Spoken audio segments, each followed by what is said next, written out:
प्राणस्य गतिविच्छेदः प्राणायामः इति पातञ्जलयोगसूत्रे उक्तम्। तत्रैव प्राणायामस्य प्रयोजनमपि कथितं। ततः क्षीयते प्रकाशावरणम् इति। प्रकाशावरणं नाम तमः। तमः इति कथं प्रकाशावरणं भवितुमर्हति इति चेत् तत्र भगवद्गीतायां 14 अध्याये एकः श्लोकः स्मर्यते।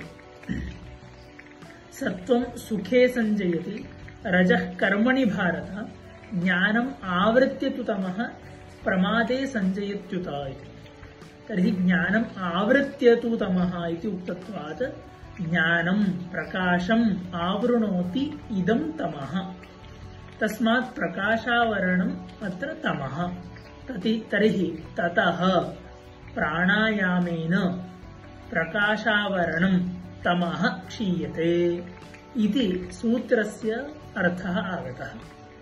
यतः एवं सूत्रस्य अर्थः आगच्छति, अतः प्राणायामस्य प्रयोजनं पृष्टं चेत् तमो निवृत्तिः एव इति वक्तुं शक्यते। इतोपि हठयोगप्रदीपिकायाम् एकं वाक्यम् उदाहरन्ति।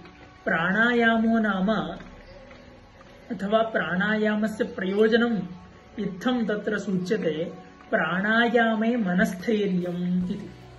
तस्मात् प्राणायामस्य प्रयोजनद्वयं प्राप्तम्। पातञ्जलयोगसूत्रानुसारेण प्राणायामस्य तमो निवृत्तिः इति प्रयोजनं प्राप्तम्। हठयोगप्रदीपिकानुसारेण प्राणायामस्य मनस्थैर्यम् इति एतत् प्रयोजनं प्राप्तम्।